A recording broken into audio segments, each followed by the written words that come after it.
Assalamualaikum warahmatullahi wabarakatuh. Selamat sore, siang menuju sore ya ini ya. Selamat siang menuju sore untuk rekan-rekan sekalian, teman-teman sejawat sekalian yang sudah ikut gabung di acara GPro, How to Go Through Insecure Moment ya. Nah, hari ini kita akan sharing bersama Dokter Gigi Astrid. Nanti ini sebelum kita mulai acaranya, mungkin akan sedikit saya infokan bahwa nanti bisa jadi di tengah acara kita akan kasih door prize buat 2 orang yang beruntung di hari ini.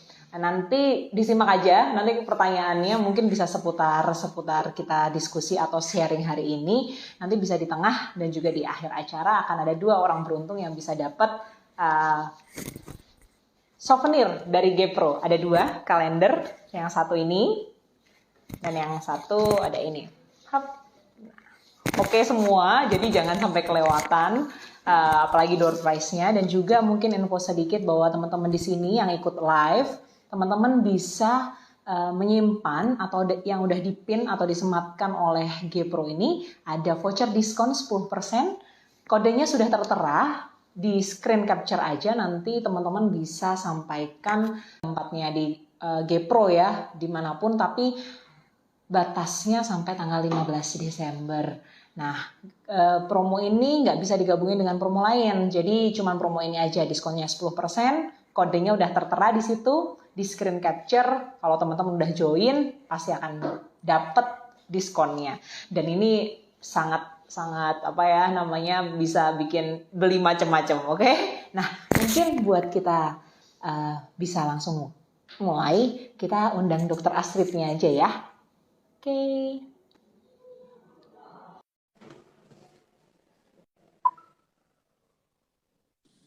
Halo Dokter Astrid. Hai. Sehat dok? Sehat, maaf terlambat. Akhirnya kan nggak ada apa-apa. webinar Makassar Webinar dulu dulu. soalnya. Sip. Ini harus on terus ya dok, dari tadi sampai nanti agak 1 jam ke depan ya dokter ya. Iya. Ini kita bakalan sharing, jadi kayaknya mungkin harus menyiapkan tenaga dok, bakalan banyak yang tanya-tanya nih, bakalan banyak yang mungkin bisa jadi sharing ya ini. Nanti hari ini mungkin bisa menginspirasi teman-teman sejawat kita semua, terutama mungkin betul. Mbak Karena hari ini baru kita akan lulus. ngobrolin hal-hal non klinis ya. Betul, kan yang betul kelihatan banget. mungkin orang yang mengenal saya hanya mengenal di Instagram, yang cuma lihat foto-fotonya, oh kok enak banget sih begitu, kok keren banget begitu, nggak tahu di belakangnya seperti apa. Belakangnya hari kayak ini apa?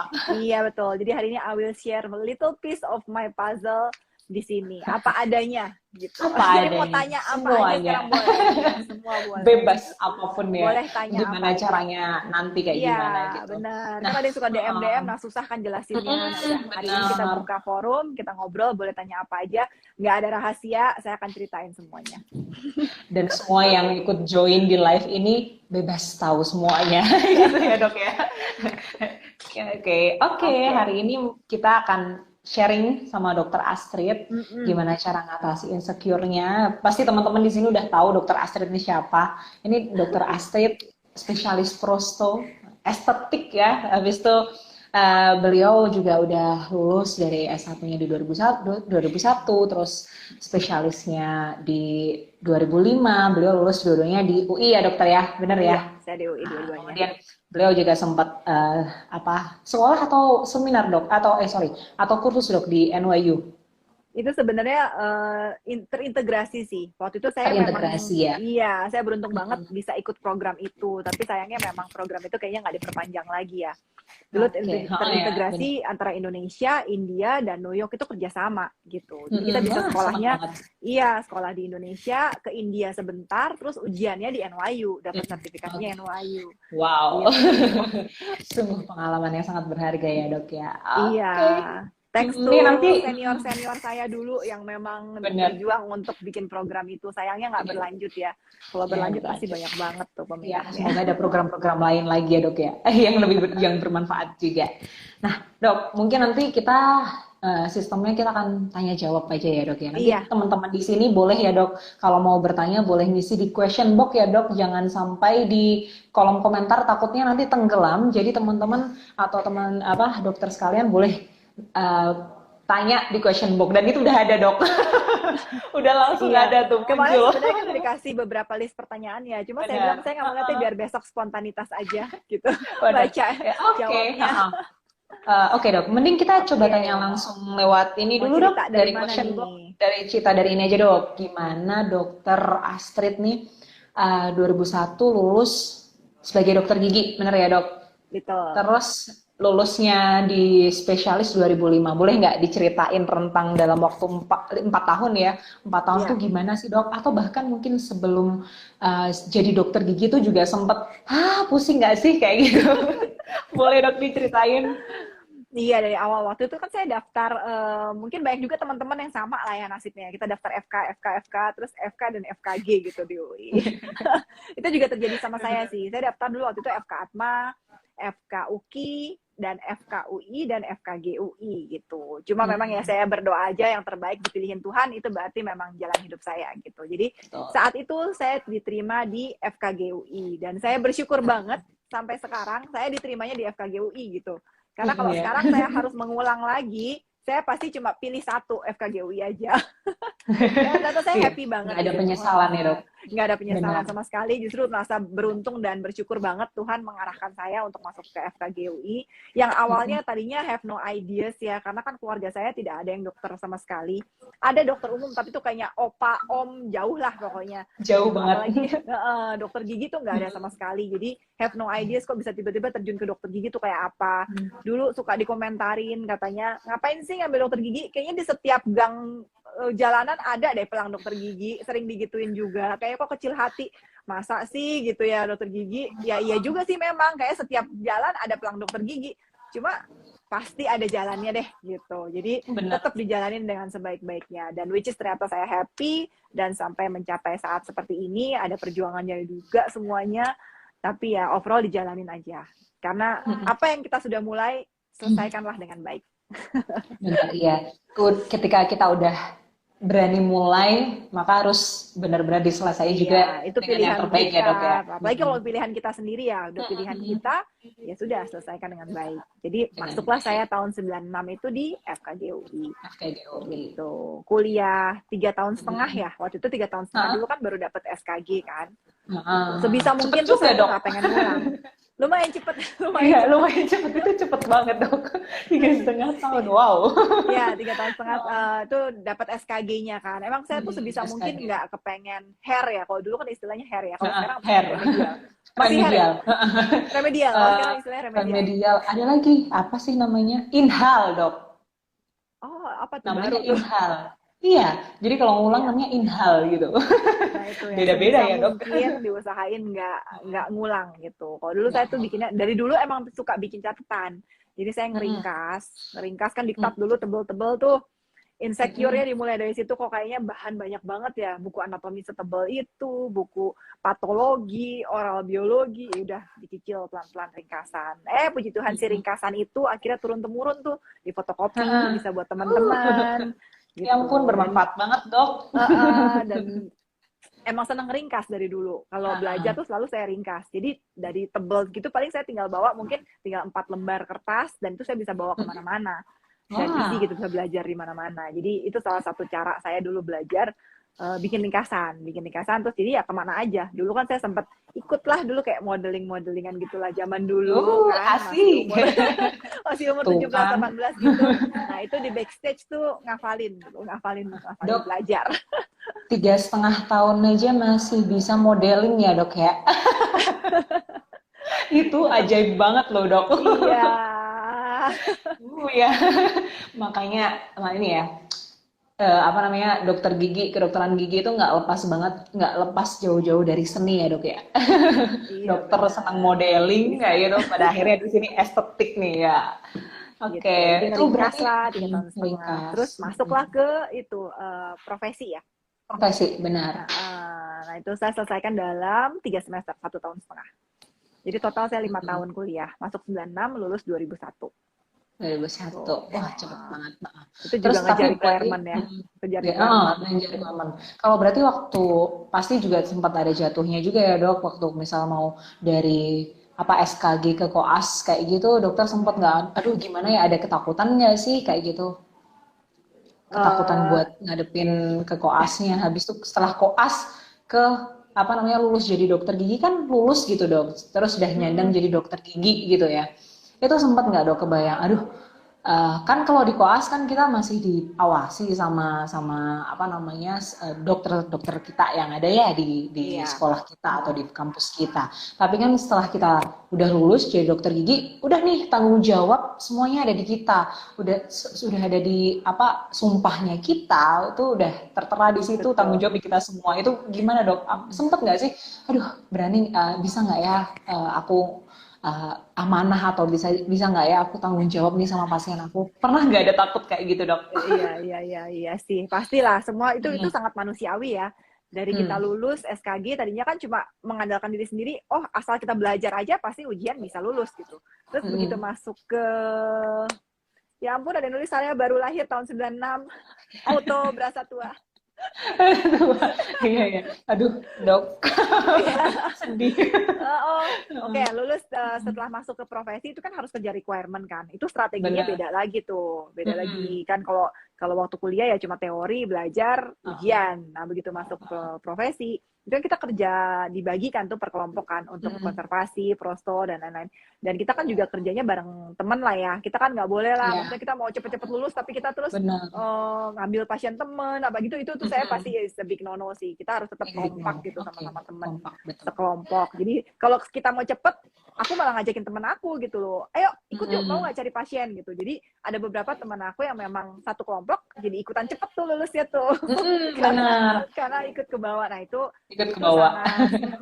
Jadi emang hubungan baik kita sama teman, sama hormat kita sama dosen, terus sesuatu yang memang kita kesan yang kita tinggalkan di setiap langkah kehidupan kita itu penting sih. Penting banget Dan, ya. dan itu berguna banget sampai sekarang gitu. Jadi memang kita harus setiap langkah kita, kesan yang kita tinggalkan sama teman, kesan yang kita tinggalkan sama alumni, kesan yang kita tinggalkan sama dosen saat kita udah lulus, itu harus benar-benar kita jaga gitu. Harus kita tetap apa ya, always remember the roots gitu ya. Iya, Dari mana sih benar. kita gitu. Dari Jadi mana jangan kita? dilupakan. Atau Harus juga tetap nantinya respect kalau lah kita sama dok kayak dosen-dosen juga. betul, dan kalau udah seperti ini pun beliau-beliau pun juga akan senang dengan apa namanya bahwa beliau berhasil juga ya dok, artinya kalau beliau mengajar seperti apa kitanya juga oke dan lain sebagainya kayak gitu kayaknya akan Ya jadi pastilah silaturahmi yang baik kepuasan gitu juga ya kepuasan dari seorang guru kan kalau melihat guru. muridnya bisa Betul. berhasil kan berhasil dengan baik Ya benar. gitu. Nih dok Terus ada yang kalau nanya, apa? eh Iya. dok caranya dokter bisa bangkit lagi dari perasaan pengen tutup klinik, oh setelah 3 tahun. Nah, ini dia nanyanya tentang klinik ya. Iya. Eh, di Saya tadi masa belum jawab tuh yang insecure waktu habis baru lulus. iya nih, yang Ngejawab insecure dulu dulu deh. dok, baca yang Yang baru insecure lulus. waktu habis lulus itu. Iya. Habis lulus tuh itu deg-degan banget sih ya pas pegang pasien pertama ya. Itu kalau saya pribadi waktu pengalaman dapet, saya punya langganan dokter gigi di Tebet waktu itu. Emang saya ke dokter gigi sama dia. Kok ya kebetulan waktu saya baru lulus, dia hubungin saya. Oh, saya mau pergi honeymoon nih, kata dokternya. Kamu mau nggak jaga di klinik saya? Oh, mau dok, gitu. Jadi memang saya tuh nggak pernah pilih-pilih ya. Kalau baru pas habis lulus, dimanapun, kapanpun, ya kita kerjain aja gitu. Karena kita nggak pernah tahu tuh kesempatan itu datangnya kapan dan di mana. Bisa aja dari kesempatan kecil kita dapat kesempatan yang lebih besar gitu. Jadi jangan pilih-pilih, cuma ini, cuma itu, jangan gitu sih. Karena pengalaman yang saya dapat adalah justru itu membukakan jalan kita terus gitu. Kalau kita lakukan ini akan terbuka lagi, terbuka lagi, terbuka lagi. Jalan tuh akan terus terbuka gitu. Kalau kita memang kita mau jalanin semuanya. Nah, saya waktu itu dapat kesempatan untuk jaga di klinik dokter gigi itu. Itu rasanya keringat dingin ya. Pertama kali pasien, malah kayak ngarep semoga hari ini Sempat gak ada dok pasien. keringat dingin. Dokter juga sempat keringat dingin. Kirain enggak. Pas hari pertama tuh malah mikirnya semoga hari ini gak ada pasien gitu. Pas lihat ada mobil parkir datang, nah lo ada pasien datang. Itu udah deg-degan dulu ya. Itu dokter masih bawa ini nggak apa namanya buku saktinya dokter nggak itu? Itu belum, saya belum tulis tuh, buku sakti itu ya.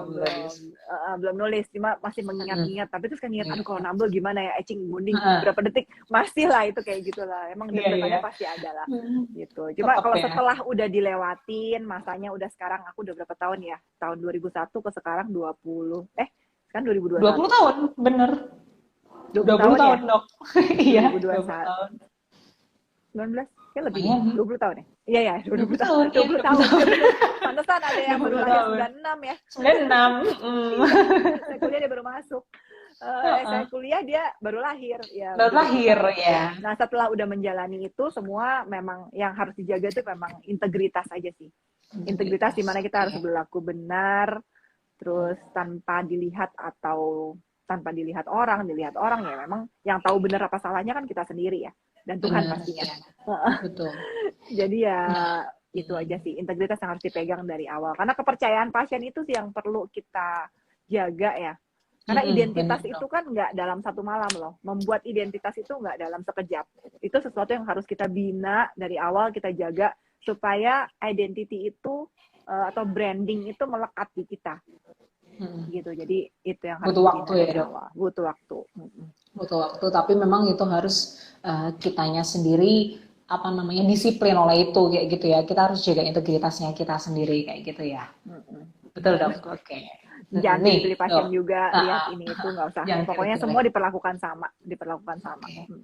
Nah tuh dokter kan sempat bilang jangan pilih-pilih pasien, itu gimana, Dok? Maksudnya dokter bisa yakin, ketika dapat pasien kayak gimana, kayak gitu tuh bisa yakin bahwa kita bisa ngelakuin, atau misal kita habis itu bisa bikin pasien tuh puas kayak gitu. Preparation ya, persiapan ya, tetap persiapan sebenarnya. Nah nih, nyambung nih Dok sama pertanyaan dari Dokter Vini. Gimana nambah ilmu sama skill sama belajar dari mana aja selain ikut seminar sama hands on? Karena kan kita lihat nih dokter kayaknya tuh oke terus kayak gitu, kayaknya teman-teman juga di sini yakin dokter Astrid nih bisa insecure kayak gitu. Ada yang nge-DM kayak gitu, Dok. Dokter kan tahu sendiri yakin bisa insecure. Terus emang dokter Astrid nambah ilmunya dari mana aja kayak gitu? Dari senior juga, dari waktu kita, kalau sekarang sih karena udah 20 tahun praktek ya, otomatis dengan jam terbang pasti kita udah dapat banyak pengalaman ya. Cuma kan itu kan perjalanan. Waktu kita baru lulus kan kita juga pengalaman yang kita dapat cuma dari kuliah sama dari pasien-pasien requirement gitu. Jadi harus haus ilmu aja sih. Saya kerja dimanapun saya terima. Dan kalau kita bekerja itu jangan cuma duduk diem. Kalau nggak ada pasien diem aja gitu. Kita lihat, misalnya bos kita lagi kerja, jangan malu, saya boleh nggak Dok pegang suction? Oh itu saya senang banget pegang suction. Walaupun nggak digaji, nggak dibayar, pegang suction itu menurut saya ilmunya banyak banget. Karena bisa ngelihat senior kerja, dan itu kadang-kadang sesuatu yang kita temuin itu nggak ada di buku gitu. Di buku.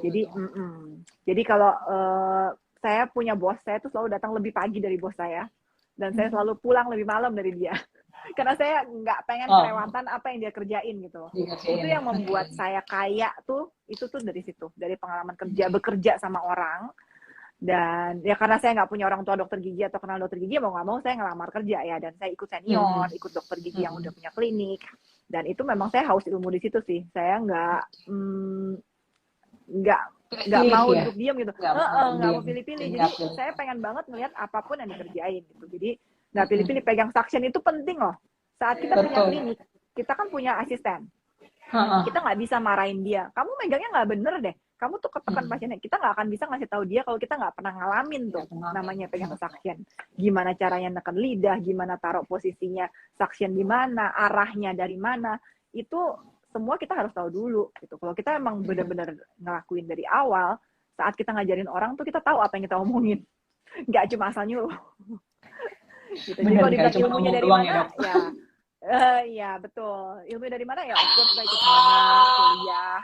Kalau misalnya gelar ya kita dapat dari sekolah gitu ya. Cuma kalau benar-benar pengalaman, ya itu dari haus ilmu itu sih. Ikut senior, ya ikut lihat, haus aja gitu kayak apa? Boleh nggak masuk dok lihat? Boleh nggak lihat gitu. Jadi jangan cuma nggak ada pasien duduk diem nganggur gitu ya, sayang ya waktunya ya. Ikut aja sama senior. Walaupun cuma pegang suction itu kaya banget loh, banyak banget pengalamannya. Artinya tadi nyambung banget ya dok, gimana caranya kita bisa menjalin hubungan apa silaturahmi sama senior, sama rekan kerja, sama bos kita itu juga buat memperkaya ilmu kita juga gitu ya dokter Dan Astrid. taruhan Jadi pasti bosnya seneng banget loh kalau kita mau nah, asistensi gitu. Dengan iya sukarela bener, ya. Nggak bener, harus iya. dipanggil-panggil gitu. Kalau kan Uh, kita udah punya tim kayak harus dipanggil lagi, harus dipanggil lagi. Kayaknya kok nggak ada inisiatifnya gitu ya. Taruhan pasti bosnya seneng banget kalau kita nawarin betul. diri untuk, dok boleh nggak saya ikut asistensi gitu. Saya pegang saksian. Itu pasti seneng banget deh. Dan win-win solution banget. Kalian akan banyak dapat ilmu banget di situ.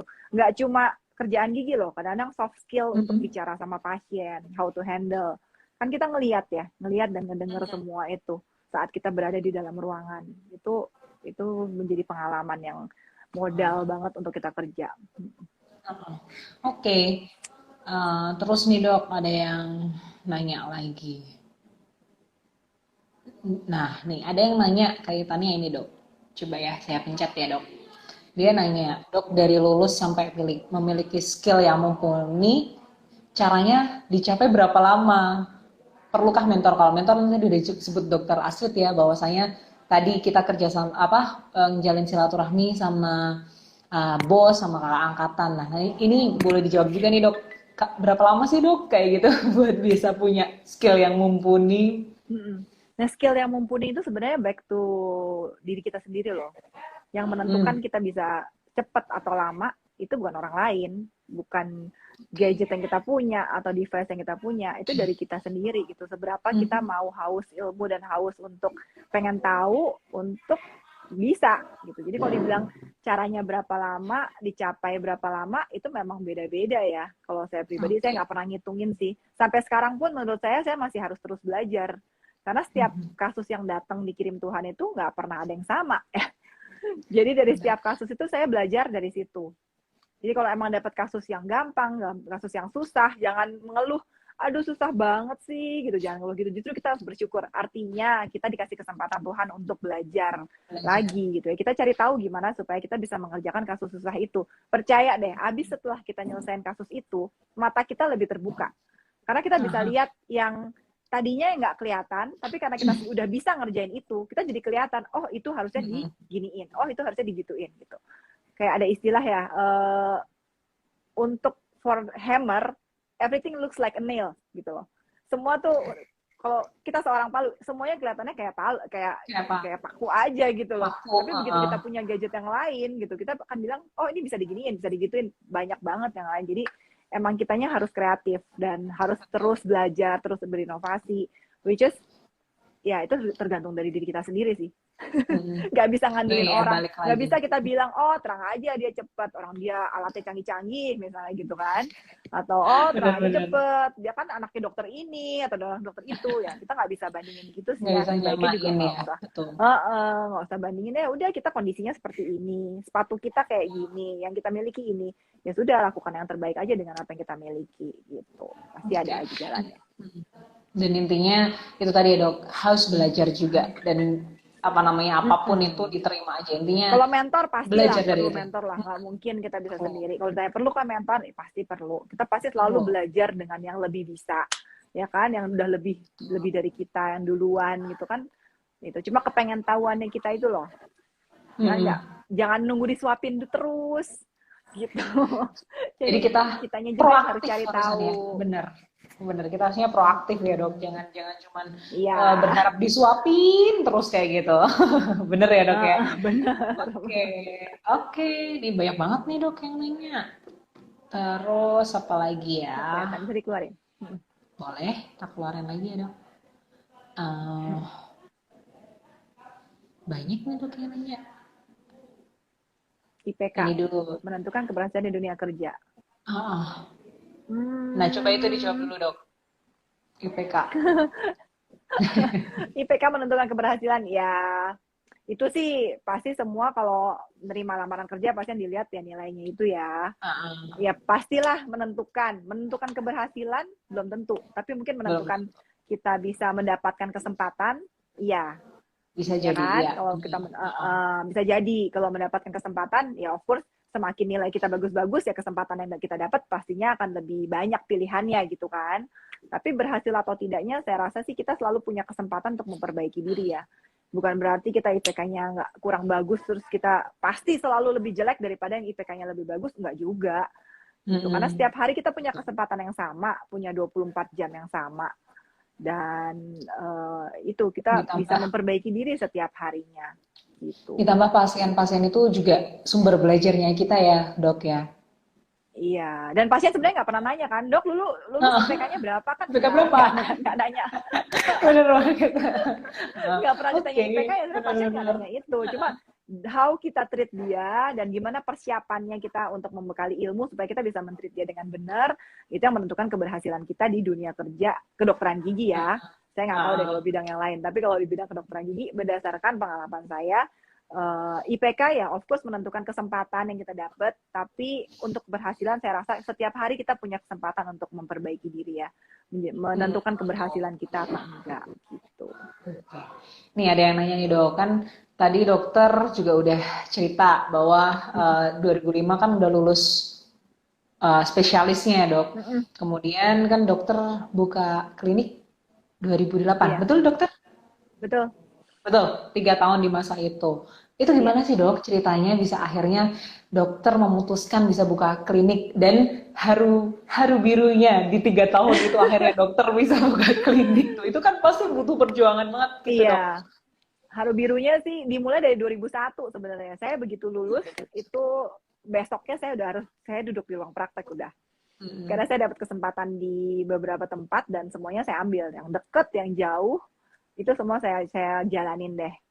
Gitu. Dari 2001 jadi saya nggak sekolah aja, walaupun saya ngambil spesialis saya sambil praktek juga, ngikut sama orang, ikut belajar, yang tadi saya bilang sambil dari pegang suction, dari cuma bukain karet-karet orto gitu, dari scaling, dari dokter jaga, uang duduk ya, biasanya kan kita sebut uang duduk ya kalau dulu. Sekarang masih ada nggak sih?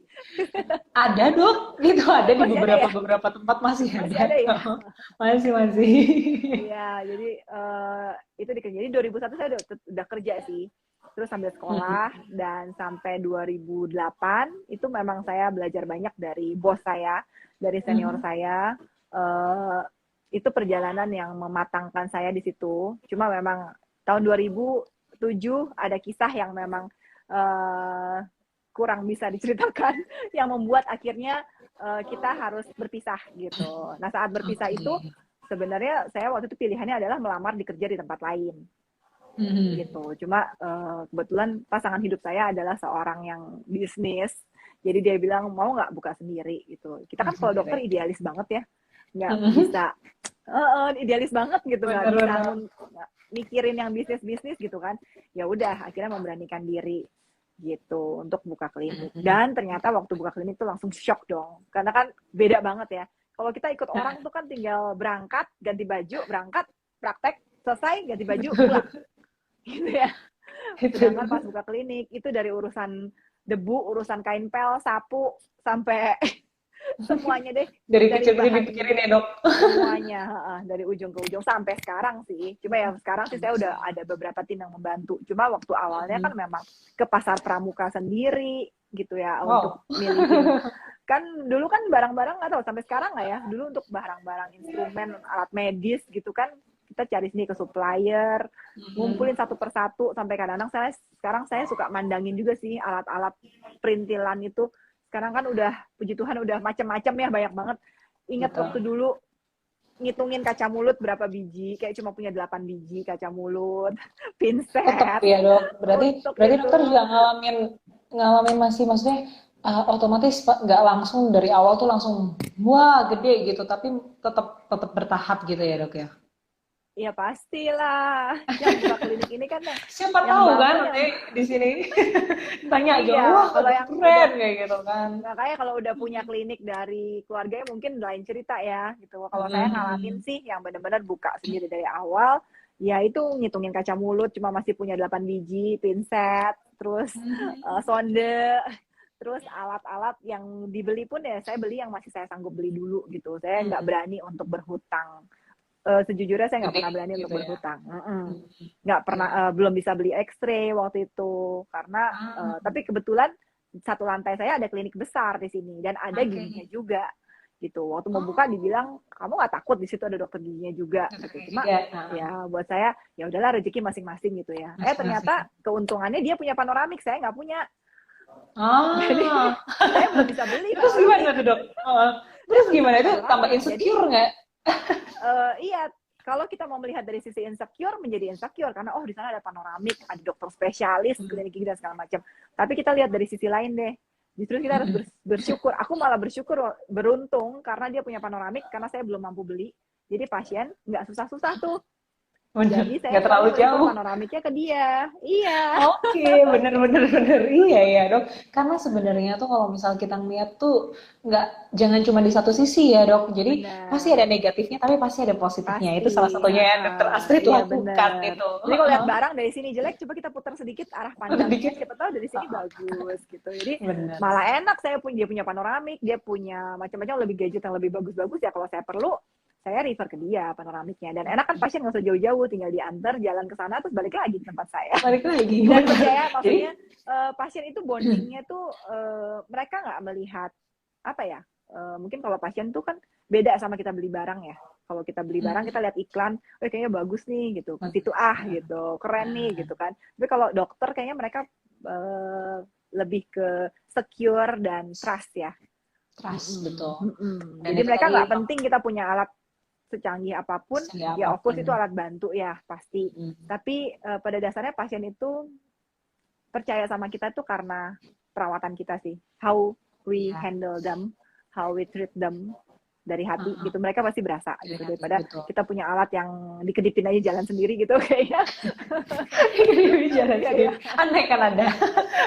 Itu tadi makanya dokter Astrid juga bilang pentingnya integritas tadi ya dok. Dan itu nggak bisa cuman sehari 2 hari tapi harus benar-benar ditanamin dari awal. Itu tadi trustnya pasien bisa ke kita gitu ya. Betul. Dan pasti ada gagalnya juga sih, dimarahin pasien pasti ada, dikomplain pasien juga pasti ada. Nggak mungkin lah kita udah mau integritas, mau ideal, tapi terus berhasil, terus enggak lah. Pasti ada miss-nya juga yang kita dikomplain pasien, dikritik pasien. Tapi saya malah bersyukur, saya kalau dikritik pasien, saya bilang sama mereka, terima kasih ya mau menyampaikan ini ke saya. Karena daripada dia diam-diam aja, terus dia kabur dari kita, atau dia ngomongin kita di luar, itu saya lebih menghargai dan saya lebih bersyukur kalau pasien itu bisa ngomong sama kita langsung. Walaupun dia marahin kita. Artinya ya kita mendapat kritik membangun untuk perbaikan kita kan. Dan artinya dia cukup sayang lah sama kita. Kayak kita sama anak ya. Kita kan marahin karena sayang ya. Kalau udah nggak benar kita tinggal aja. Udah amat kan? Benar. Jadi artinya ya kita anggap kayak tadi, oke, dimarahin sisi itu jelek. Oke, kita putar dikit, kita lihat dari sisi yang lain. Oh, pasien itu masih peduli sama kita. Dia kasih tahu kita harus begini-begini. Dan kita perbaiki. Gitu. Kita perbaiki dari situ untuk pasien yang lain. Atau misalnya kalau pasien itu memberikan kesempatan lagi ke kita, biasanya bondingnya akan lebih kuat tuh. Kalau yang udah pernah komplain terus dia lihat niat kita untuk memperbaiki, itu biasanya bondingnya akan lebih kuat dibandingkan yang itu. Karena dia akan ngerasa ternyata aku beneran komplainku diterima nih, ternyata diperbaiki juga. Itu akan lebih dia akan merasa dihargai ya dok. Bener. Kalau masalah ya minta maaf, emang kita juga bisa salah gitu. Betul. Yang penting kan diperbaikinya ya. Bener. Yang penting diperbaikinya. Ya cuma diterima udah gitu. Tapi kan buat diperbaiki juga, jangan lupa. Nanti ternyata cuma diterima iya, ternyata nggak diperbaiki, sama aja bohong ya dok ya. Iya. Oke. Nih dok, ini udah banyak banget nih di question box-nya dok. Pilih lagi ya. Ini buat teman-teman, buat teman-teman yang tanya di kolom chat, coba diulang di copy di ini ya, di question box, jadi biar nggak tenggelam kayak gitu. Ada lagi nih dok, mungkin ada nih yang tanya tentang tadi kan udah nih dokter nyeritain kliniknya dibuka gimana. Nah itu tadi dokter juga cerita bahwa pasangan dokter kan bisnismen ya. Nah, ya bisnismen dulu masih kecil-kecilan lah. Bukan bisnismen yang gimana, tapi ya dengan berjalannya waktu kita berdua berjalan bersama-sama. Iya, betul. Nah ini ada yang nanya kan dok, gimana belajar manajemennya? Dokter belajar juga nggak atau gimana sih persiapannya buat bangun kliniknya itu dokter? Sejujurnya saya nggak ada belajar manajemen khusus. Itu learning by doing.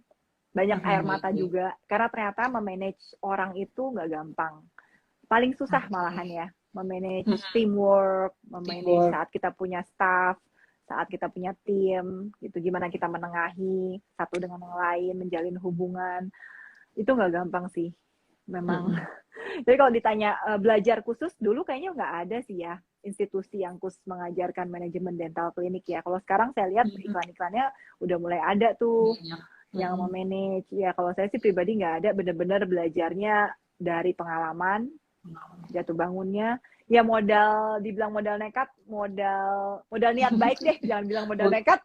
Bukan nekat dok, udah ada niat Iya, baik dan memberikan bener. yang terbaik buat pasien ya. Iya, jadi Iya modalnya kan, modal niat intinya baik aja niat baik gitu. betul. Dulu kan masih Oke. mikirin, kok kita kayaknya udah berusaha mikir keputusan kita yang terbaik begini. Oh Mm-mm. ternyata di satu sisi kita menyenangkan si A, ternyata si B nggak seneng.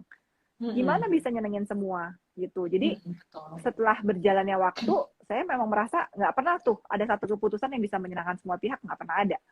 Nggak Pasti paham. ada yang pro dan kontra gitu. Ya, Jadi betul yang penting banget. emang niat baiknya sih. Oke, niat baik saya begini, ya udah itu aja, jangan diganggu gugat gitu, Jangan karena kalau diganggu kita gugat, oke. karena kalau kita mau nyenengin si A pasti ada B yang nggak seneng, kita mau nyenengin si B, Mm-mm. si A juga kecewa gitu loh. Jadi ya yang Mm-mm. penting yang terbaik menurut saya begini, kalau emang ternyata nanti hasilnya pilihan saya salah, ya selalu ada hari esok untuk memperbaikinya sih gitu. Jadi emang harus ya dibilang modal nekat Belajar enggak dari ya, modal niat pengalaman baik ya. aja. Modal Iya, niat baik dan belajar dari pengalaman. Jangan pernah betul. capek buat kalau misal udah jatuh jangan terus ya boleh sih sedih dulu tapi habis itu tetap harus berusaha gimana Sedih, kemudian bangkit kecewa ya, lagi. kecewa rasanya, kok kayaknya saya udah Kecewa berusaha yang benar. terbaik tapi masih aja diomongin, kayaknya udah berusaha yang terbaik masih aja dibilang nggak Masih baik dibilang gitu. nggak baik ya, benar. Oke, nih. Ya kan, itu pasti ada, Betul. tapi ya udah diniatin aja maju terus. Niat baik, intinya niat baik tuh nggak akan pernah salah ya dok ya. Jadi harus diniatkan baik dari hati, intinya nanti pasti bakalan ada aja jalannya buat kita memberikan yang terbaik itu tadi. Dok, ini ada pertanyaan menarik banget nih dok. Dari Bram, dentis nih, dokter Bram. Dok, gimana bagi waktu bekerja dan keluarga? Apa prioritas dalam hidup dokter Astrid nih? Ini kayaknya bakalan banyak yang tanya tentang kerja dan keluarga. Terutama dokter Astrid ini juga seorang ibu kan, dari 3 anak ya dok, bener ya? Iya. Dan itu kan gimana sih cara bagi waktunya, prioritasnya gimana kayak gitu? Boleh dijawab dokter? Iya, itu kembali ke pilihan. Kalau sekarang saya bisa ngomong gini ya, karena saya udah jalanin. Waktu saya dihadapkan dalam pilihan itu memang nggak mudah juga gitu. Saat kayaknya posisinya saya lagi pengen banget praktek, pengen banget seminar, pengen jadi pembicara gitu ya, maksudnya lagi punya willing untuk diri sendiri, terus tapi satu sisi sampai di rumah ya saya istri juga gitu, istri yang harus nyiapin suami makan, harus masak, ibu juga yang harus nemenin anak sekolah gitu, itu memang benar-benar pilihan. Nah saya bisa bercerita di sini karena saya udah ngalamin itu semua, dan teman-teman juga tapi harus memodifikasi ya, jangan maksudnya udah transit begini begini ya, nggak bisa juga, itu kan pengalaman saya, dengan pengalaman saya. Pengalaman. Jadi kalau saya pribadi ya saya memang harus memilih gitu, waktu itu memilih seperti mengurangi hari kerja. Awalnya kan saya tiap hari, pastilah waktu kita buka klinik siapa yang nungguin, ya kita lah sebagai pemilik klinik ya, sebelum punya teman-teman kayak sekarang itu yang dari pagi sampai malam itu kan kita yang jaga. Terus saya dihadapkan pilihan, oke, kalau saya seorang istri artinya saya nggak boleh kerja sampai malam, saya harus selesai sore. Nah itu pilihan pertama. Jadi saya menentukan, oke, kalau gitu klinik ini tutup jam 5. Dan itu sampai sekarang memang kita tutup jam 5. Ya waktu itu pro dan kontra sih kayaknya. Kan zaman dulu, bukan zaman dulu, mungkin sampai sekarang klinik gigi itu kan pasiennya pasti malam banyakan ya. Gitu kan. Rata-rata. Gimana mau praktek ya? Maksudnya itu juga menjadi insecure juga karena banyak yang komentar, gimana mau praktek orang pasiennya pada kerja, pada sekolah gitu, atau semua pasien itu kan malam, kebanyakan praktek malam. Ya itu pilihan juga. Ya udah deh, saya relain aja pasien yang datang ke saya, it belongs to me. Kalau yang nggak bisa, ya it belongs to someone else. Udah, gitu, diniatin. Jadi itu pilihan pertama saya, mengurangi jam kerja. Selesai jam 5. Setelah itu ternyata masih kurang juga tuh. Harinya masih kurang. Akhirnya saya dihadapkan ke pilihan kedua, saya ngurangin lagi hari praktek. Yang tadinya seminggu, saya cuma kurangin 3 hari seminggu. Gitu. kurangin jadi 2 hari seminggu gitu. Sekarang saya cuma praktek Selasa sama Jumat. Ya, Senin setengah hari. teman-teman atau siapa aja yang mau ngapalin Dokter Astrid dari Selasa dan Jumat. Ketahuan nih dok, jadi yang pada ikut apa habis itu dengan keterbatasan waktu saya insecure lagi tuh karena mana sempat ya ngerjain semuanya, mau root canal, mau pin, mau denture, mau semuanya, mana sempat cuma dapat 2 hari dalam seminggu. Artinya saya dihadapkan pilihan lagi, saya harus memilih yang saya suka dan memang saya mau dalami gitu. Ya disitulah saya memilih, ya udah deh, saya fokus di estetik aja. Gitu. Yang lain kita kerjasama sama yang lain gitu. That's why terbentuk di sini tim saya itu adalah ya kita teamwork. Gitu. Jadi kalau pasien datang ke sini perlu root canal, perlu cabut, perlu orto, perlu yang lain, itu saya punya timnya. Ada yang lain gitu ya? Iya, itu saya memilih, ya udah deh saya pilih itu. Karena memang saya cuma punya waktu segini, saya mau menggunakan waktu itu sebaik-baiknya, ya saya harus memilih. Tapi ya pastikan, maksudnya saya memilih dan saya selesaikan dengan baik gitu. Itulah yang berjalan sampai sekarang. Makanya that's why kayak, kok dokter sih Vini terus dibilang bisa nambel nggak sih? Bisa sih, dulu saya nambel, saya root canal, cabut gigi bungsu, itu saya udah ngalamin semua sih. Cuma memang sampai suatu saat, setelah saya berkeluarga, itu saya dihadapkan suatu pilihan, dan saya harus memilih. Dan ini pilihan saya yang saya jalani sampai sekarang, gitu. Iya. Intinya ya, balik lagi ya dok, ke diri masing-masing bahwa tetap ada pilihan dan harus kita ya menentukan kayak gitu mau dibawa kemana kayak gitu. Jadi kalau misalnya emang mau dulunya sambil jalan ya kita harus yang dulu biasanya kita udah habiskan banyak waktu ya harus mau nggak mau kita kurangin gitu. Bener ya dok ya? Iya. Tapi kalau yang udah dipilih ya udah yang terbaik. Kalau kita lagi di klinik kita totalitas di klinik gitu. Ya, tapi begitu selesai di rumah ya udah totalitas di rumah. Totalitas juga buat keluarga, benar. Biar sama-sama nggak ada yang tersakiti, bener ya dok ya. Sip. Nah nih terjawab ya dokter Bram ya. Jadi tetap harus bisa bagi antara keluarga sama kerja. Tapi ya balik lagi harus totalitas di mana pas kita berada gitu. Iya. Terus nih ada lagi nih dok pertanyaan. Banyak banget nih dok yang pada penasaran. Ada lagi ini dok, jadi saya urutin ya dok ya. Ada dokter siapa nih? AZMSLM. Nah, izin dong kegagalan pertama saat praktek sebagai fresh graduate. Gimana bisa bangkit PD praktek lagi? Gimana tuh dok? Pasti kan kalau fresh graduate tadi dokter juga cerita kan pasti deg-degan tadi, insecure juga tuh kayak gitu. Nah itu gimana pasti kan juga mungkin saya nggak tahu nih dokter Astrid juga ngalamin pernah nggak gagal waktu pertama kali lulus kayak gitu, misal cabut ternyata lama gitu. Saya pernah dong gitu. Gagal yang masih bangkit, PD bangkit lagi, gagal yang nggak PD bangkit lagi saya juga ada. Wow. Dua-duanya dok ceritain. Nah, kegagalan pertama waktu fresh grade itu nambel komposit midline diastema, jadi spacing di tengah. Itu saya blank. Perlu dipreparasi apa enggak ya? Gitu waktu itu mikirnya. Perlu bikin kavitas apa enggak? Pegangannya di mana gitu. Terus saya mau datang ruangan di sini dok gitu. Hari pertama praktek. Wah ini harus preparasi apa enggak ya? Preparasi enggak ya? Apa cuma etching aja, apa bonding aja?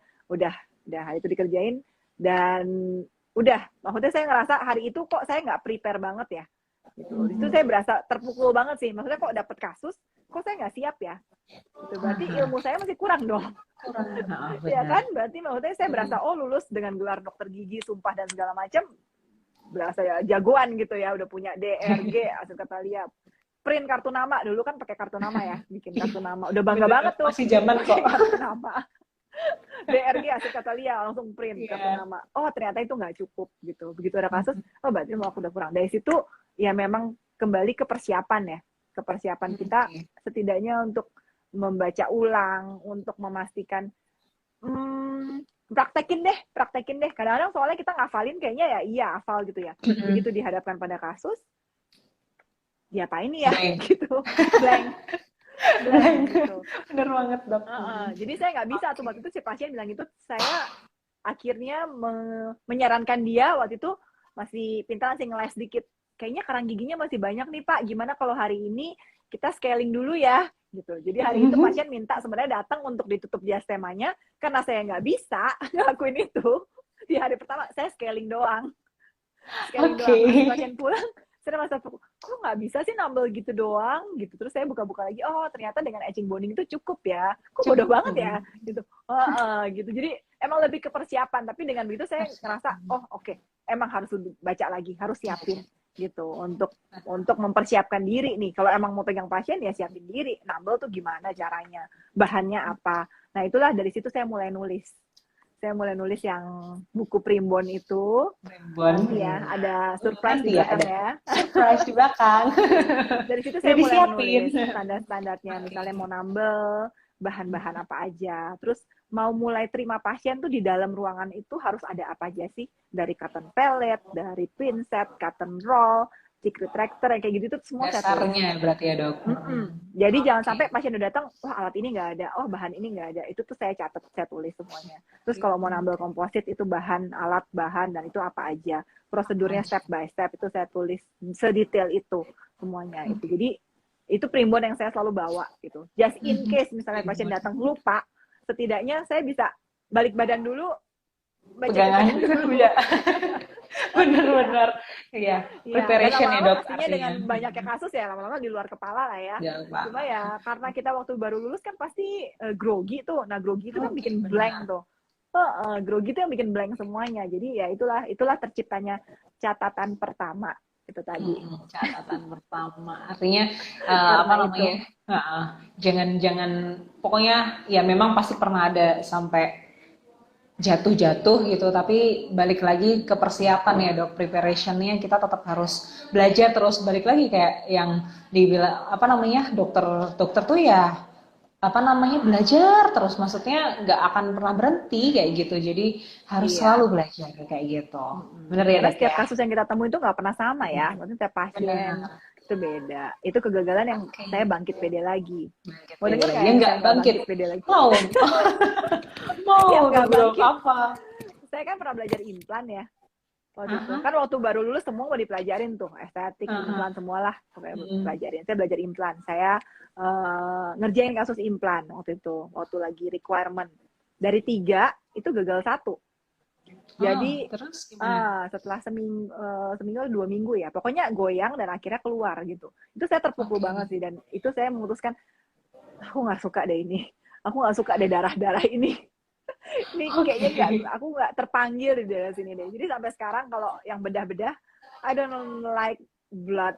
Aku gak suka langsung bekerja sama, makanya teamwork ya dok. Iya betul. Bener kan dok? Semua orang punya, boleh dong saya memilih. Boleh ya, dong. Kan? Orang pasti punya pilihan dan punya kesenangan gitu kan. Dan punya ketidaksenangan. Nah itu kayaknya mungkin bagian yang memang saya tidak senang di area itu. Saya nggak suka tuh lihat darah dibuka tuh. Aduh saya nggak panggilan saya nggak ke situ gitu. Jadi di situ saya gagal dan saya nggak bangkit lagi di situ. Jadi sampai sekarang saya nggak mau ngerjain itu. Jadi saya mencari tim untuk ngerjain itu. Saya hanya bisa menggait, saya mau posisinya di sini ya. Di sini ya. Mohon kerjasamanya gitu. Iya. Pasangin di sini karena saya mau pasang ini di sini gitu. Jadi itulah dibutuhkan teamwork gitu. Teamwork benar. Oke nih dok, kita selanin ya dok. Kita selanin ini ya karena dia ada Dokter AZMS Almini tanya tentang first graduate-nya dokter, kita selain dengan door prize dulu. Berkaitan banget sama first graduate-nya Dokter Astrid.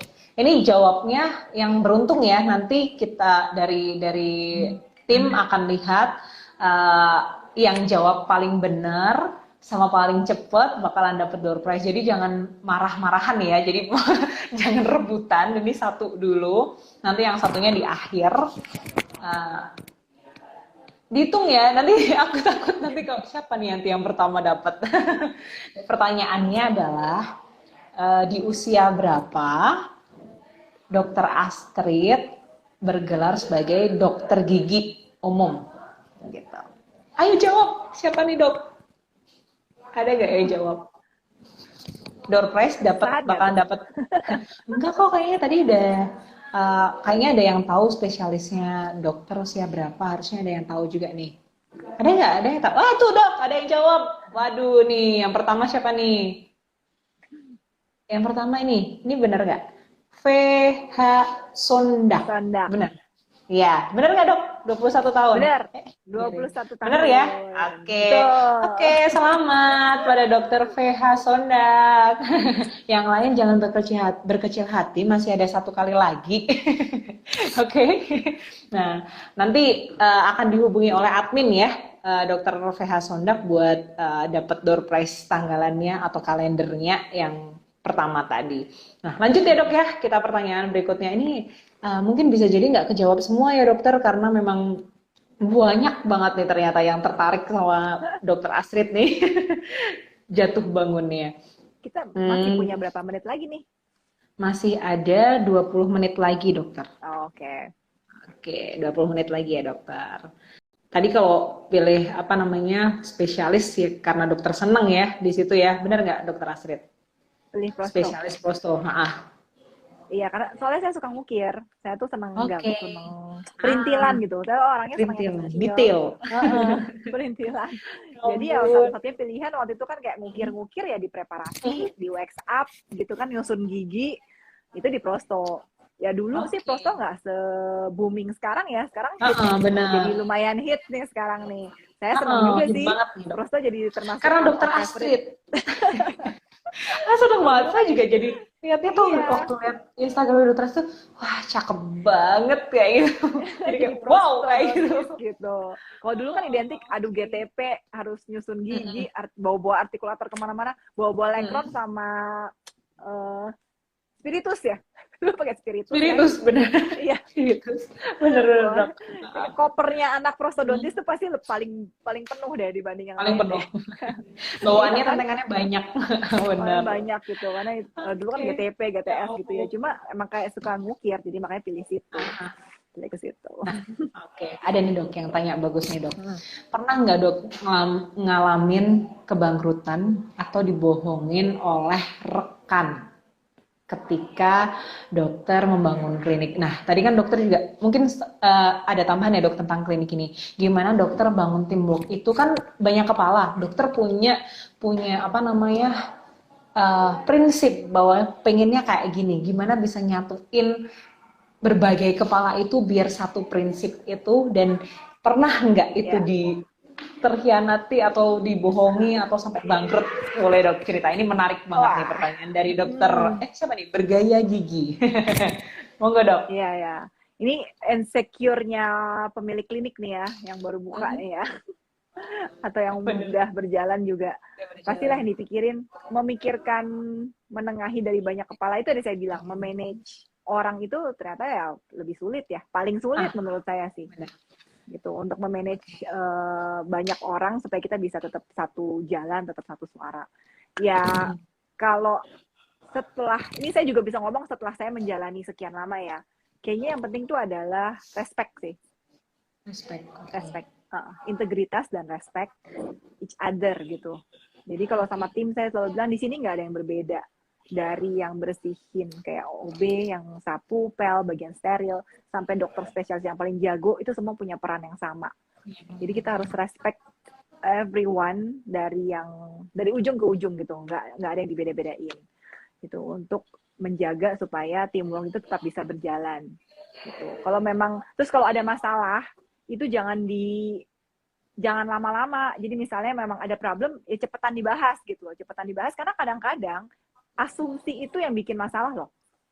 Oke, ya benar. Ya Karena kan dipendem asumsi. ya dok, asumsi. Benar. Iya benar, Benar asumsi banget. itu jahat banget loh. Asumsi Jadi jahat banget. kita ngelihat dia begitu, oh asumsinya begini nih, atau dia juga ngelihat kita begini, dia asumsinya begitu. Kalau nggak diomongin, asumsi itu bisa berkembang tuh, yang berkembang menjadi asumsi-asumsi lain yang makin Yang makin makin jadi masalah. meledak.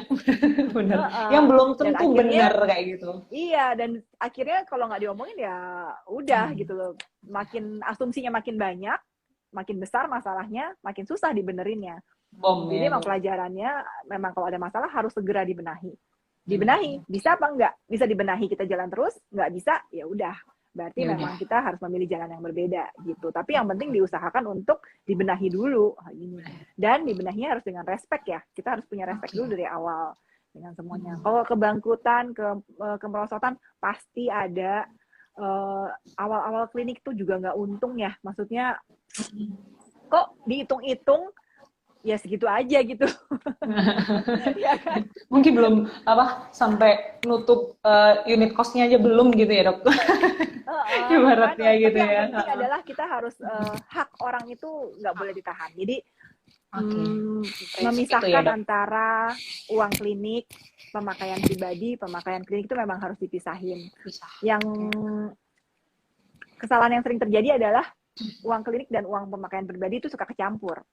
Gitu. Itu yang memang dari awal kita udah patenin deh, bener-bener pemakaian klinik, pendapatan klinik is for klinik gitu. Kalau pribadi ya pribadi. Saya menggaji diri saya sendiri dengan gaji. Bukan berarti uang klinik itu uang saya gitu, bukan. Uang klinik bukan uang saya. Uang klinik adalah uang orang yang bekerja semua di dalam klinik ini. Dari pegawainya, dari dokternya, dari stafnya semua. Nah, itu harus diselesaikan dulu. Dan uang supplier yang harus dibayar, ya kan? Uang klinik itu uang mereka, bukan uang saya. Uang saya adalah ya gaji saya. Gaji saya dari mana ya? Dari saya bekerja. Saya kerja pasien berapa ya, itu yang saya terima. Itu yang harus dipisahkan dari awal untuk menjaga supaya itu nggak kecampur-campur gitu. Jadi supaya nggak bias. Jadi kalau dibilang awal-awal itu ya untung sih sampai sekarang nggak sampai bangkrut ya. Cuma maksudnya kalau dibilang untung banget laba itu ya nggak juga. Dari awal ya pasti ada pas-pasnya aja sih. Yang penting kita masih tetap bisa memberikan hak-hak orang yang bekerja sama kita nggak rugi, itu udah cukup sih. Jalannya terus nanti pasti akan maju pelan-pelan. Betul.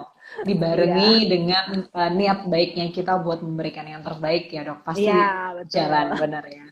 Intinya sama tadi kalau misal dengan rekan respect tadi ya, Dokter Astrid. Karena kalau nggak respect ya bakalan nggak bisa jalan.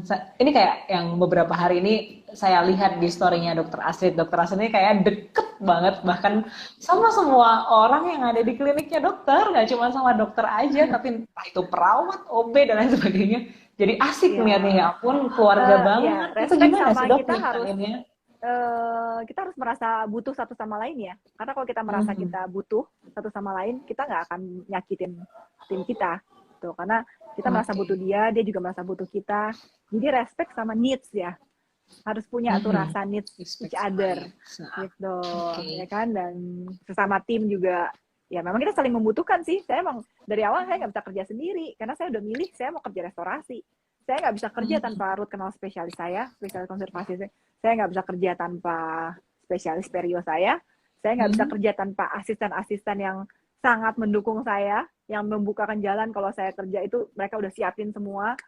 Itu saya nggak bisa kerja tanpa admin front desk depan yang follow up pasien. Saya nggak bisa kerja kalau belum nggak ada yang bersihin, yang sterilisasi alat, ya memang nggak bisa kerja, bener. Dan mereka pun juga nggak bisa kerja kalau nggak ada saya gitu. Jadi saling membutuhkan itu yang dibina supaya ya semoga bisa jangka panjang hubungannya.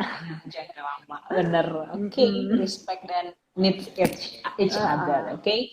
Oke, ini terjawab nih. Ada lagi nih, Dok, ada yang menarik lagi. Bentar. Banyak banget nih, Dok, ya ampun, tapi rata-rata ada yang sama sih, jadi mungkin sudah terjawab ya beberapa teman-teman atau teman sejawat di sini. Apa nih, tips and trick, Dok, biar nggak menyalahi kode etik? Ini menarik nih, Dok. Gimana sih maksudnya, kan kita juga promosiin dan lain sebagainya, kayak gitu kan, terus gimana biar nggak nyalain kode etiknya, sama tips and tricknya gimana dokter bisa bangun klinik itu? Oke. Ya, saya jawab berdasarkan pengalaman dan yang saya lakukan ya.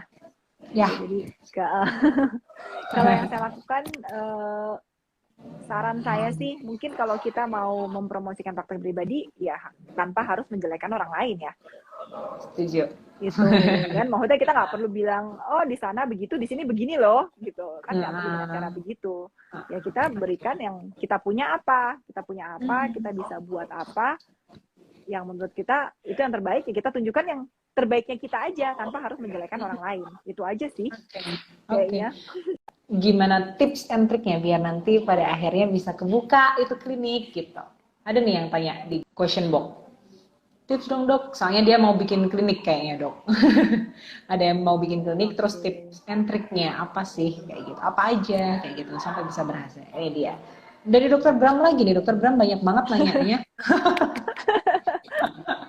Hai Dokter Bram. Dokter Bram, Dokter Vini itu tadi banyak banget nanyanya. Boleh dok? Tips saat mau membuka klinik pertama kali ya? Nggak usah muluk-muluk kali ya. Nggak usah muluk-muluk sama jangan bandingin gitu. Jangan bandingin yang kayaknya, oh klinik dia hebat banget ya dia punya itu. Oh klinik yang di sana kok begini ya. Ya nggak usah muluk-muluk gitu. Kita jalanin yang kayak tadi, bukan modal nekat, oke, tapi saya ganti kata-katanya tadi modal nekat dengan modal niat baik. Niat baik. Gitu.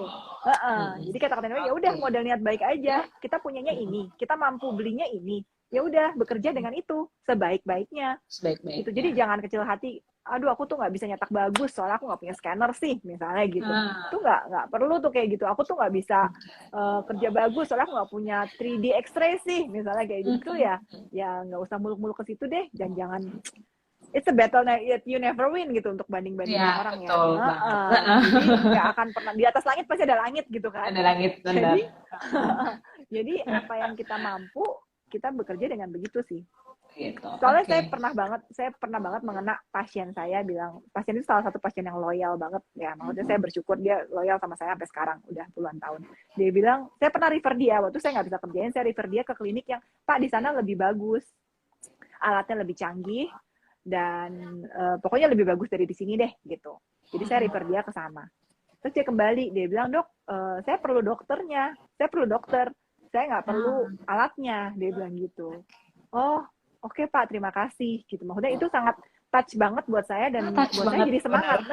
Jadi semangat banget buat saya bahwa oh ternyata dengan keterbatasan saya, dia perlu saya gitu loh. Dia nggak perlu dengan alat-alat yang tadinya saya pikir dia akan lebih nyaman di sana dengan segala fasilitas itu.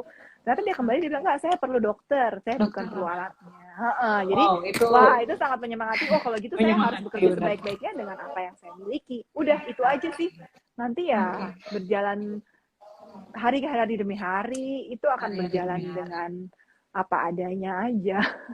Jadi saya kalau bilang harus apa ya? Ya udah modelnya niat baik aja sih. Niat baik. Dan ya hargain pasien, respect sama ya belajar dari kesalahan karena pastilah kita mengalami kesalahan dan harus menjadi lebih baik lagi ya dari pengalaman hidup ya. Betul. Nih dok, ada yang menarik banget. Tadi kan dokter cerita juga mengenai ini ya, kerja, sekolah, keluarga.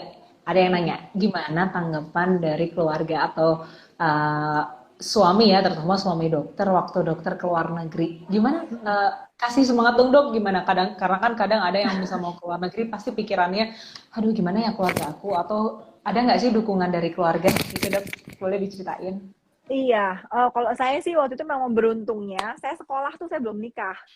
Jadi saya selesaiin dulu semuanya. Saya tuh menikah usia 27 setelah saya menyelesaikan semuanya. Saya selesai satu, saya selesai profesi, saya selesai spesialis, dan saya selesai NYU dan segala macam. Saya praktek, nah saya baru menikah. Jadi maaf saya nggak bisa jawab yang itu. Karena saya menyelesaikan semuanya sebelum menikah. Iya, begitu menikah. Tapi sudah, tapi sudah apa namanya, punya teman lelaki gitu dok? Ya punya saat sekolah banyak dulu. Nah, maksudnya khusus gitu kan? Maksudnya ini ada yang tanya gimana? Apa atau dari keluarga mungkin dok? Misal gimana tanggapan keluarga? Apa namanya? Bisa dokter keluar negeri itu support enggak kayak gitu sebenarnya sebesar apa sih support dari keluarga atau orang-orang terdekat dokter? Kalau keluarga sih pasti support lah ya, keluarga kita, keluarga saya, semua ayah ibu kalau kita punya kesempatan namanya anak pasti support. Biasanya tuh yang suka menghambat itu adalah si pasangan hidup tapi yang belum resmi nih ya, si pacar ini. Nah itu gimana tuh dok? Kalau nanya tuh dok. Kalau suami sih nggak usah diragukan lagi ya, kita harus nurut lah sama suami lah. Ya kan itu udah pilihan kita, ya kan memang itu ya kalau di muslim mungkin imamnya kita gitu ya. Udah kan nggak mungkin kita kekeh maunya kita, kalau emang maunya kekeh kita jangan nikah dulu gitu dong. Itu kan pilihan. Kalau udah memilih nikah ya artinya semua keputusan hidup kita harus bareng-bareng. Tapi kalau namanya masih pacar, saya ingat banget tuh dulu mama saya pernah kasih nasihat. Dia bilang kamu harus punya tujuan hidup. Tujuan hidup kamu adalah milik kamu, perjuangan kamu. Jadi kalau pacar itu kan masih ya aksesoris lah ya disebutnya ya. Bener. Ya kan? Jangan sampai gara-gara si aksesoris yang belum pasti itu kamu nggak nyampe ke tujuan hidup kamu.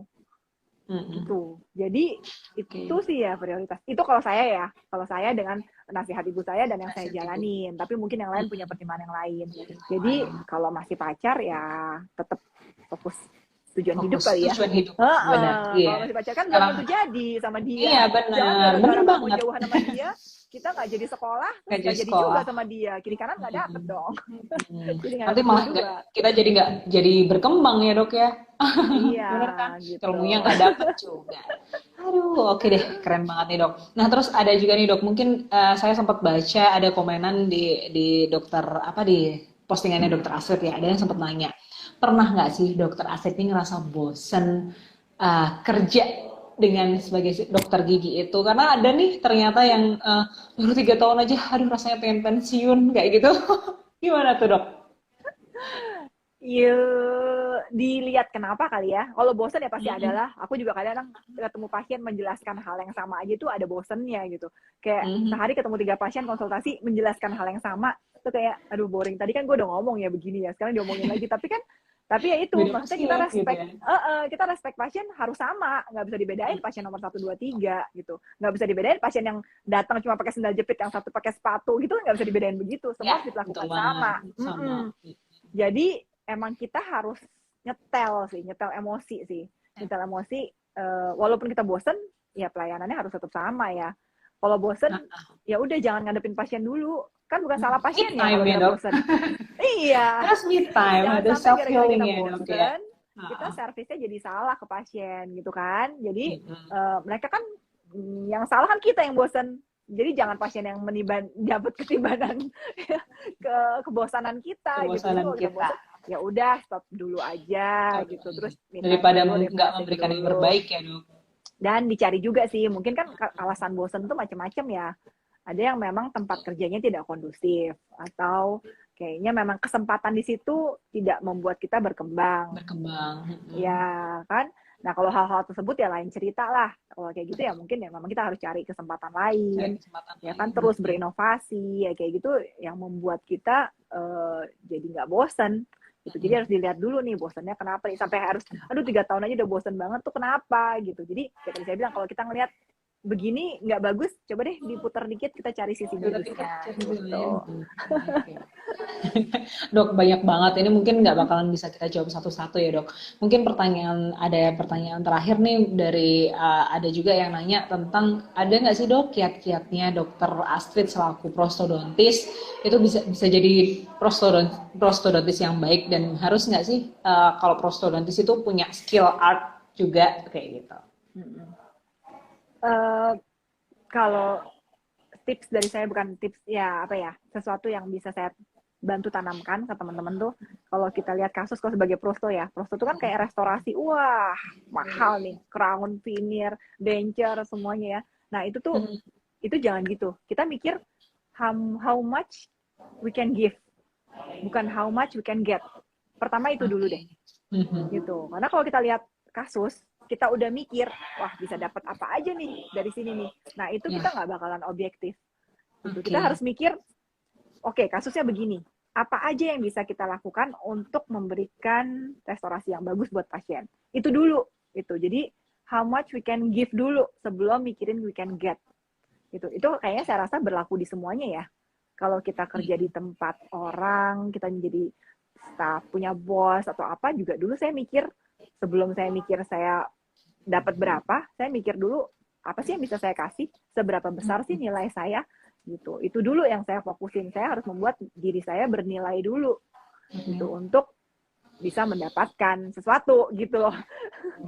Nah kalau untuk pasien, untuk jadi prostodontis sih mungkin harus gitu ya. Ya itu bisa ngasih apa dulu daripada mikir mau dapat apa dari kasus itu. Nah gitu deh.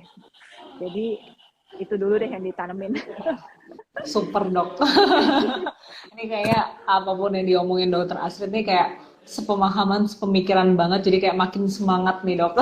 Kasih yang terbaik, kayak ya bakalan nanti tuh balik lagi kok ke kita gitu nggak sih dok? Jadi kalau kita udah bisa ngasih yang terbaik, kita udah punya niat baik, kita mau berusaha kasih yang terbaik, dan itu pasti semua akan balik lagi ke kita. Karena beda gitu sih, kita ngeliat pasien dengan oke, gue mau dapat segini.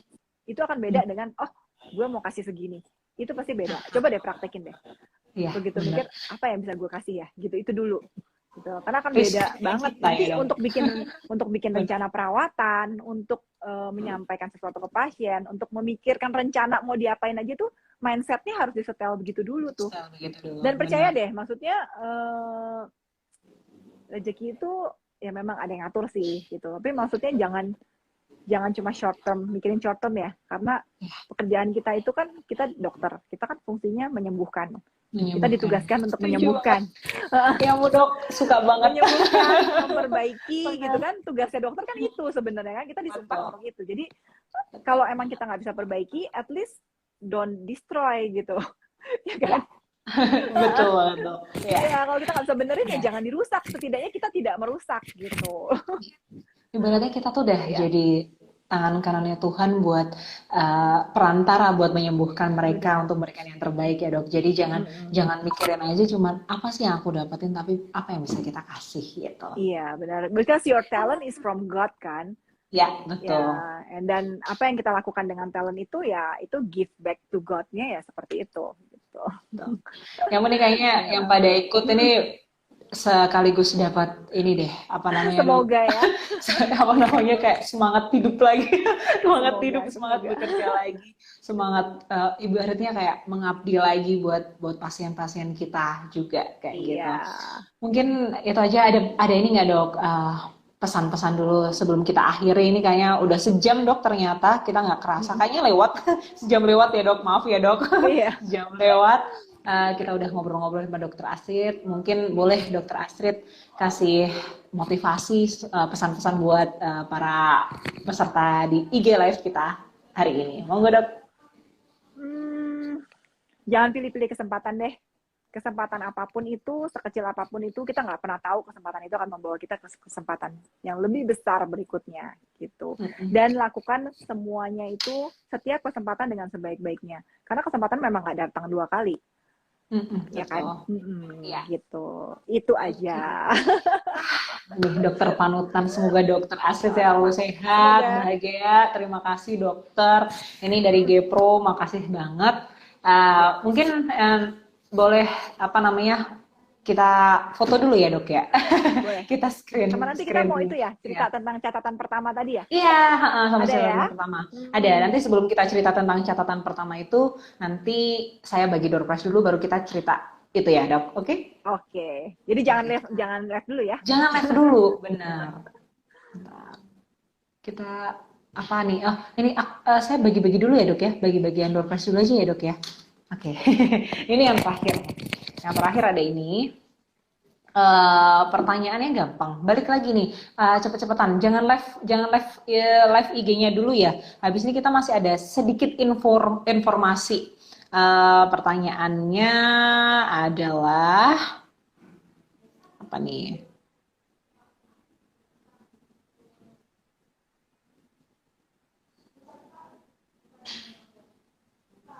Yang kedua nih, pertanyaannya Dokter Astrid buka klinik di tahun berapa?